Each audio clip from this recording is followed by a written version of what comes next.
Good morning dear student. Dear student, human eye and colourful world में आज का जो हमारा टॉपिक रहेगा उसका नाम है रेनबो। हम रेनबो के बारे में पढ़ेंगे कि रेनबो क्या होता है और कब हम इसको ऑब्जर्व करते हैं। सो द रेनबो, ये आज का हमारा टॉपिक रहेगा। रेनबो को हिंदी में हम नाम देते हैं इंद्रधनुष, और इसको आपने डेली लाइफ में बहुत बार ऑब्जर्व किया होगा। सो अब देखिए कि भाई जो रेनबो है वो क्या होता है। It is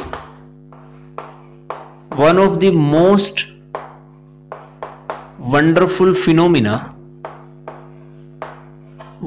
phenomena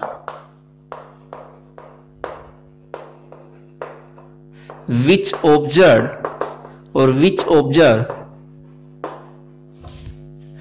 during rainy season, which observed mostly during rainy season। Mostly ये हमें बारिश के दिनों में ही ऑब्जर्व होता है। बारिश के दिनों में क्यों होता है? क्योंकि बारिश के दिनों में वाटर ड्रॉपलेट्स एनवायरनमेंट में प्रेजेंट होती हैं, और उन्हीं वाटर ड्रॉपलेट्स में से जब लाइट पास होती है सो उसी व्हाइट लाइट को वो वाटर ड्रॉपलेट्स 7 कलर्स में रिजोल्व कर देती हैं, और वही 7 कलर्स हमें वहां रेनबो में ऑब्जर्व होते हैं। इसका मतलब जो व्हाइट लाइट थी वो प्रिज्म में से पास होने पे 7 कलर्स में रिजोल्व होती है। सेम चीज वाटर ड्रॉपलेट्स में से पास होने पे भी ऑब्जर्व हुई कि 7 कलर्स वहां हमें दिखे। इसका मतलब अब की बार water droplets as a prism का काम करेंगी, और वही वाटर ड्रॉपलेट्स का प्रिज्म उस व्हाइट लाइट को जो सन से आ रही थी 7 कलर्स में रिजोल्व कराएगा, और इसी को हम नाम देते हैं रेनबो। सो होता क्यों है इसके लिए देख लीजिए क्यों होता है। When sunlight passes through water droplets present in the sky, when sunlight passes through water droplets present in the sky, then these water droplets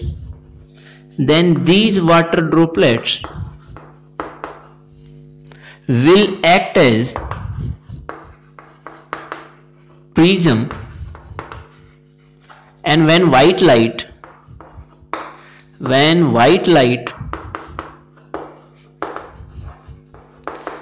passes through this prism,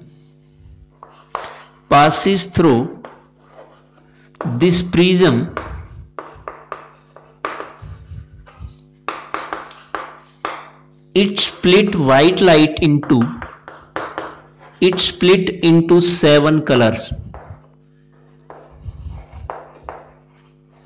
ये 7 कलर्स में रिजोल्व हो जाती है, और यही 7 कलर्स हमें rainbow के दौरान ऑब्जर्व होते हैं। लेकिन रेनबो हमें हर कंडीशन में हर तरफ ऑब्जर्व नहीं होता है। रेनबो ऑब्जर्व करने की कंडीशन यह है कि अगर सन इस आसमान में एक तरफ साइन कर रहा है, अगर सन हमारा ईस्ट में है तो रेनबो हमें वेस्ट में दिखेगा, और अगर सन हमारा वेस्ट में है तो रेनबो हमें ईस्ट में दिखेगा। इसका मतलब कि जो कंडीशन है रेनबो के ऑब्जर्व होने की वो आप देखिए क्या होगी। Conditions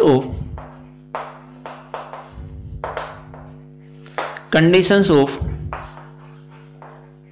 observation of rainbow.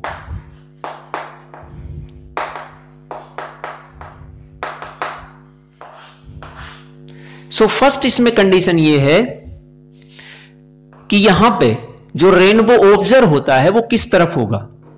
If sun is shining in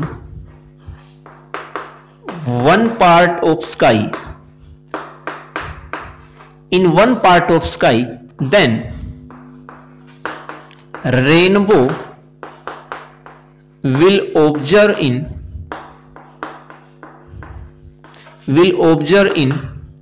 another part of sky, another part of sky।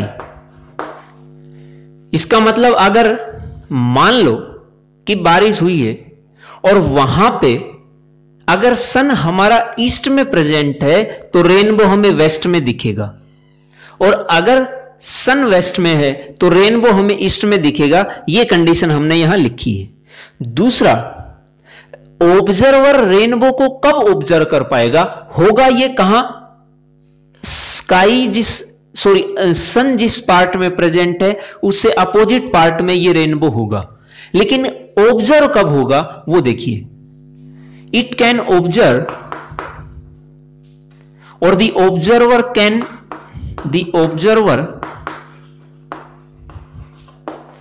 Can observe the rainbow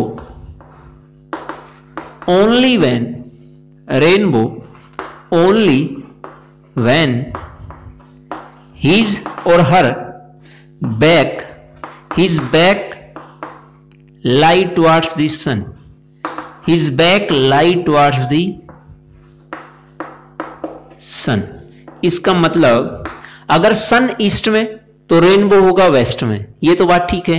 लेकिन ऑब्जर्व भी हो पाएगा क्या, हमें ऑब्जर्व तब हो पाएगा जब जो ऑब्जर्वर ऑब्जर्व कर रहा है उसकी बैक सन की तरफ होनी चाहिए। मतलब सन अगर ईस्ट में तो बैक भी ईस्ट में होनी चाहिए, तो ही हम उसको ऑब्जर्व कर पाएंगे।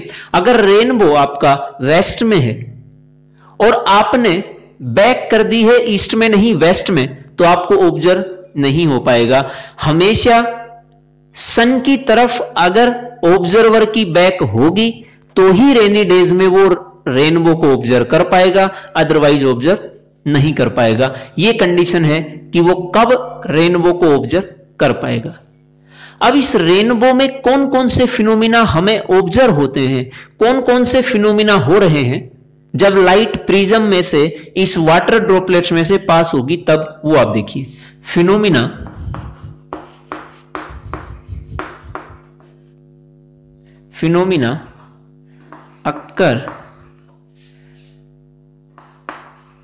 occurring during और फिनोमिना occurs during रेनबो।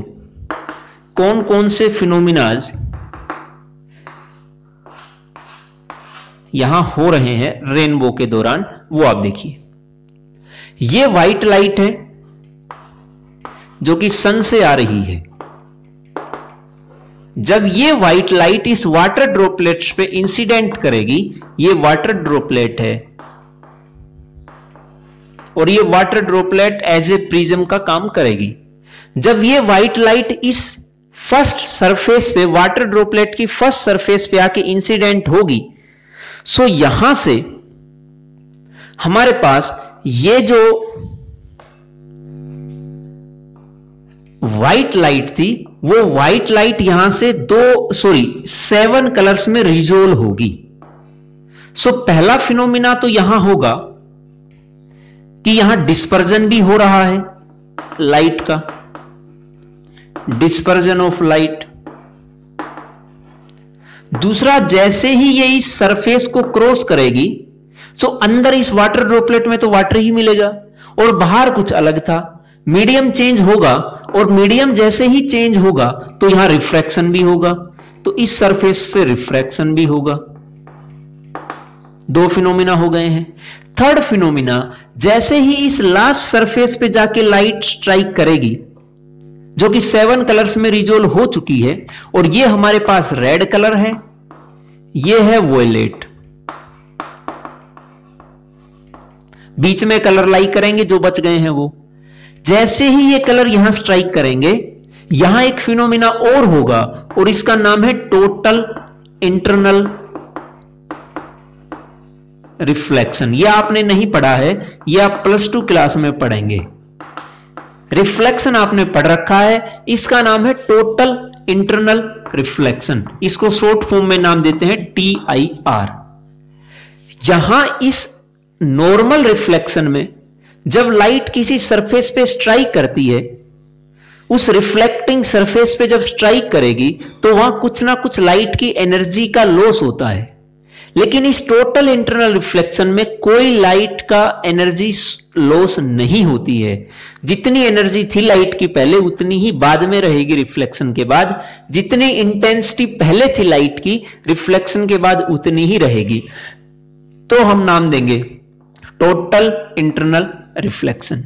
इस टोटल इंटरनल रिफ्लेक्शन के कारण मतलब रिफ्लेक्शन सारा अंदर ही हो गया है वाटर ड्रॉपलेट्स के, कुछ भी बाहर नहीं गया है, तो हम इसका नाम देंगे टोटल इंटरनल रिफ्लेक्शन। और इस टोटल इंटरनल रिफ्लेक्शन के कारण जो 7 कलर्स थे वो दोबारा इस तरफ आएंगे और इस पॉइंट पे आते ही फिर रिफ्रैक्शन होगा, और रिफ्रैक्शन होगा तो ये हमें कुछ इस तरह से ऑब्जर्व होंगे। ये बेंडिंग रिफ्रैक्शन के कारण हो रही है। ये हमारे पास रेड है और ये हमारे पास वोयलेट। सो इस पूरे प्रोसेस में जो फिनोमिना ऑब्जर्व हुए वो रिफ्रैक्शन, डिस्पर्जन ऑफ लाइट और टोटल इंटरनल रिफ्लेक्शन, ये 3 फिनोमिना हमारे पास ऑब्जर्व होते हैं during refraction, during rainbow. There are 3 phenomena which occurs. One is refraction, dispersion of light,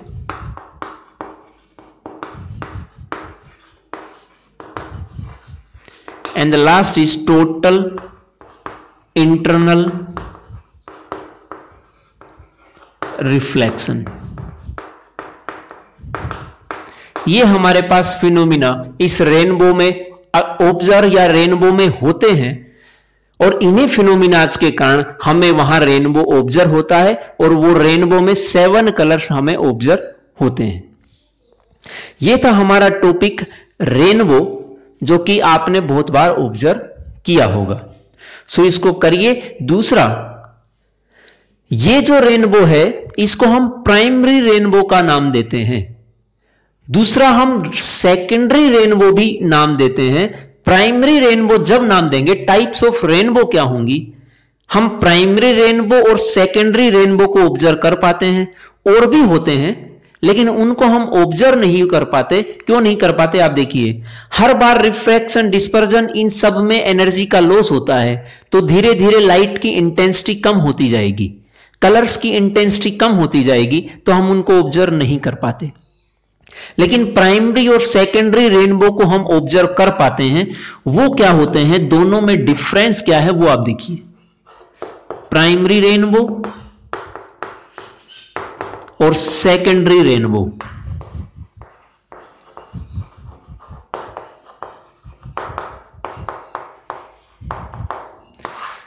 primary rainbow में हमारे पास ये जो हमने फिनोमिना लिखे हैं ये प्राइमरी रेनबो में होते हैं। मतलब रिफ्रैक्शन और डिस्पर्जन ऑफ लाइट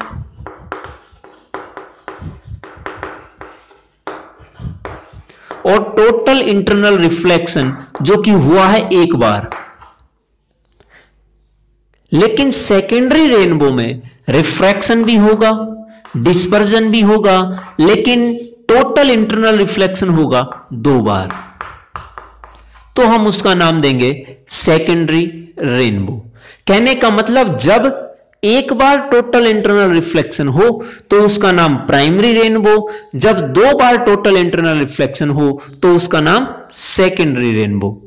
ये हमारे पास रेनबो जो आज का हमारा टॉपिक था, छोटा ही टॉपिक है, इंटरेस्टिंग है, इसको अच्छे से करिए। मिलते हैं नेक्स्ट लेक्चर में। Thank you.